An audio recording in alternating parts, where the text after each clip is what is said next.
and he knows it. Prop number 3.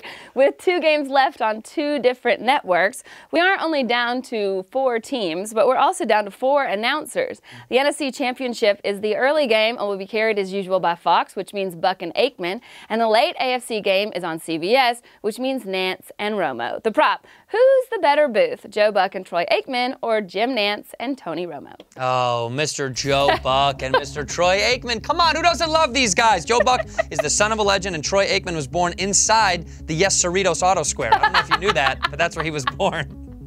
Troy has 3 Super Bowl rings, and Buck has been calling 3 different sports. These guys are a killer combination. They're as good as peas and carrots, Jen A.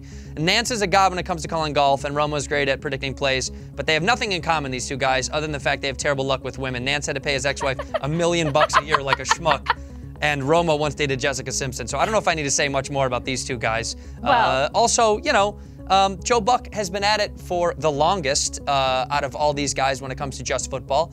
And I like Jim Nance, but I just can't give this to him at all. And I love Troy Aikman, too. He's a killer, dude. Come on. Well, okay. Who doesn't love listen, Troy? I would like to take Buck and Romo together because I think those 2, are the best parts of each of their broadcasts, and then you put them with the other 2 schmucks, and then here you have an actual debate. But I have to go with Romo and Nance on this one, just because of Romo. Like, I'm just so happy. Like, he makes so many low-key jokes on Nance that it is so funny to me.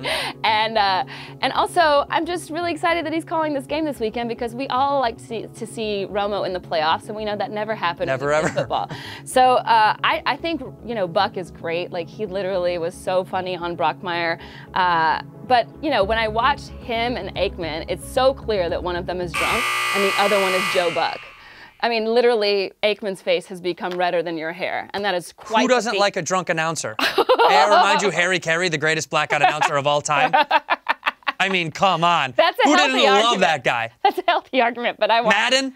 You think Madden wasn't blacked out every game? I don't want you to look drunk. I don't care if you sound it. I love that. Is this a family thing? All right, Gothard, tell us. Well, you're not going to like this, but I'm going with Tony Romo. He's added a completely new dynamic to the game, and I love watching games with him. So, yeah, give it to Sarah. Yeah.